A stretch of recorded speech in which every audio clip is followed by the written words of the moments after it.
أعوذ بالله من الشيطان الرجيم بسم الله الرحمن الرحيم إن الحمد لله نحمده ونستعينه ونستغفره ونعوذ بالله من شرور أنفسنا ومن سيئات أعمالنا وأشهد أن لا إله إلا الله وأشهد أن محمدا رسول الله صلى الله عليه وسلم.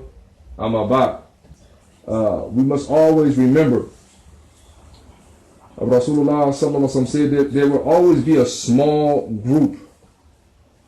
There will always be a small group of those enjoining the right, forbidding the wrong, and enduring and in pushing this deen, advocating this deen. So understand that those who are doing the right thing or those who are on the Sirat al-Mustaqim, it's not those who are the majority. It's always a small group. Right? Wide is the road to destruction, narrow is the path to salvation. Meaning that the narrow path or the path that leads to salvation is narrow. It's meaning that's hard to walk. But the wide path, the one you can do all the willy-nilly and slide and backsliding and everything, it's real wide. It's real wide. A lot of people say, Islam, man, y'all got too many rules. Yeah, because this is the narrow path. This ain't the wide path. This is the narrow path.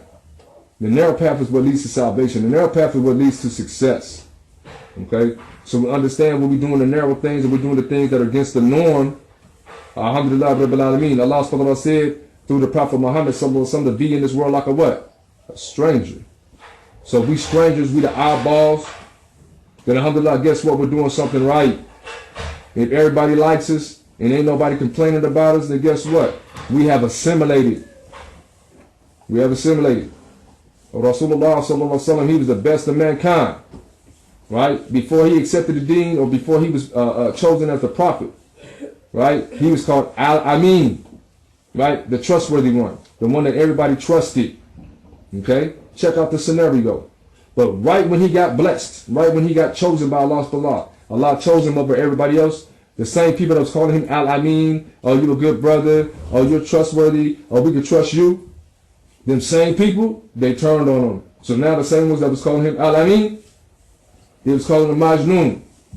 They were saying he did magic. They were saying that he had epileptic seizures. Okay? They were saying that he's a liar. They were saying that he was a poet. Right? So understand that even with the best of mankind, Moses, Muhammad, sallallahu alaihi wasallam, Ibrahim alayhi salam, Isa alayhi salam, all of these prophets who were the best of the best. And if we try to implement or try to follow the example of the prophets, we try to follow their examples. So what type of life did they go through? What type of struggles did they go through? Did they have it life? Was everything like, oh, Muslim, we're riding around in carriages and Lamborghinis and everything? That didn't happen. The Prophet Muhammad sallallahu alaihi wasallam said, those who are the most tested with fitness are the prophets. Right? And then those who have the most faith after the, you know what I'm saying? It goes down. So based on your iman, based on your faith, the harder the test. You call yourself a soldier in this deen. You say that you sincere in this deen. Allah gonna holler at you about that. He gonna test you about that. And the Quran said, and we will test you in all that you profess. You say you patient, we gonna test you in that. You say you want to be a mujahid, we gonna test you in that. You say you better than everybody else. You say you could be the best co-wife or whatever it may be, whatever it may be. You see somebody else doing something else that you say you can do better than them. Allah gonna test you on that.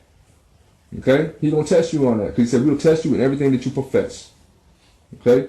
So understand that this road is a hard path. It's a path of few people. Everybody can't tread it. That's why this house ain't packed up. That's why this place ain't packed up. They don't want this. They want the bubble gum. Okay? They want the fish head stew. They want something that feels good to them. Right? They want somebody to lie to them.